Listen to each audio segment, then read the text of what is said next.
There is a new service available for those who are interested in pretending as though they have a significant other. It's an app known as Invisible Girlfriend, and two guys by the name of Matthew Homan and Kyle Tabor created it. Now, the way that it works is you fork over $25, an invisible girlfriend or boyfriend, it doesn't have to be a girlfriend, does all the grunt work for you, populating your phone with text messages and photos to establish the 100% real relationship that you're totally in right now.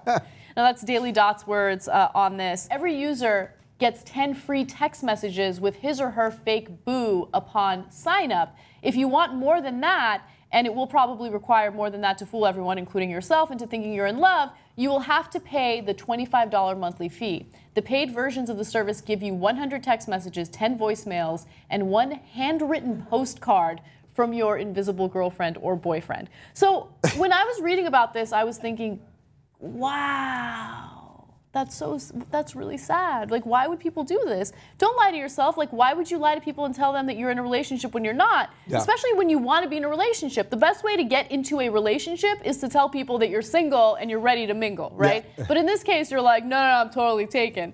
Well, then you're totally shutting off possibilities. But there are good uses for this, right? So I'm going to let you jump in and then I'll tell you. Yeah, well, one good use first, before we get to the funny stuff. I mean, one good use, let's say you were in a country where being gay was illegal, yes, or you were in the South where maybe being gay isn't as accepted. Well, you could fake a heterosexual relationship while actually being in a gay relationship. And then you could, look, that would just open a Pandora's box of living a double life and all kinds of terrible stuff. But I could see certain circumstances, especially in places where certain types of relationships aren't allowed. I could see a legitimacy for it. The thing that I think is particularly interesting is that, so you get the social media component, right? So you're gonna get the Facebook posts and things like that.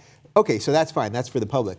When you get the text messages and the handwritten note and the voicemail, do you go around showing people? Right, that's the interesting part, because then it's like you're really pushing the lie. It's one thing to do the passive lie, where it's like, oh, someone's just posting on my Facebook page and other people can see it, that kind of thing. But then there's a very active lie of being like, Ma, look at my phone. I got to listen to this voicemail I got from this person that I'm dating with. Yeah. But I mean, we do live in the age of oversharing, and some people will do, I've done this once before, like you'll do a screenshot of a text message exchange that's like particularly funny or something, and then you'll post it on social media. Like, people do things like that. So maybe they'll find clever ways to do it, but yeah, I agree with you. It's kind of strange that not only are you paying a service to send you these fake messages, then you have to do the legwork of going around and showing people like, see, I have a boyfriend. Yeah. It's kind of strange. Now, here's some other good uses for it if you have these issues. So let's say you are single and you're really hyper-focused on your career or your education and you just don't really want to waste any of your time in a relationship. Not that relationships are a waste of time, but nonetheless. You can now kind of get family members off your back and be like, yeah, I got a significant other. But here's the issue with family members. They're going to want to meet your significant other.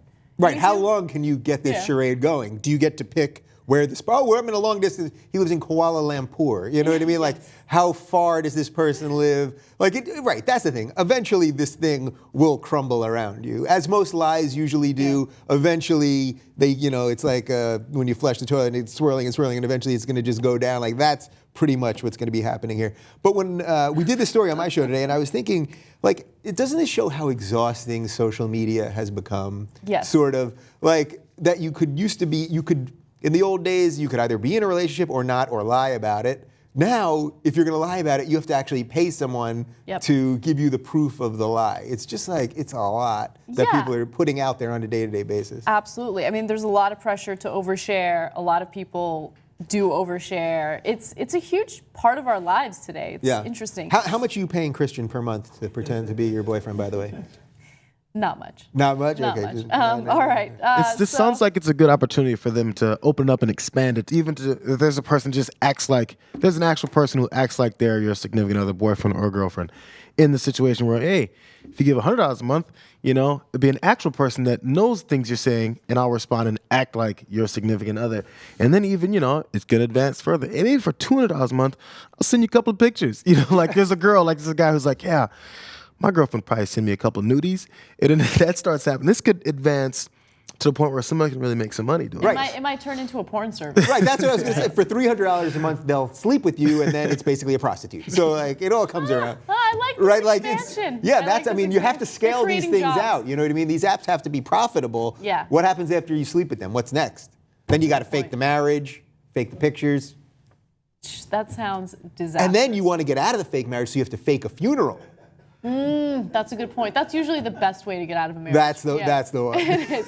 By the way, there is one other good purpose for it. So for those who are maybe a little socially awkward and they want a little like training on how to be in a relationship, this could actually be a good service for them, because when you're getting these text messages, they're from real people. Yeah. Right? They're not from a robot or something. Like a real person actually text messages you. So it might be good at easing yourself into interacting with, you know, a significant other in the future. I don't know. That's another possibility. You're trying. I mean, you're trying to bring it home into something that's decent and whatever. But Listen, not all of us are skilled in romance. You see what I'm saying? yes, yes.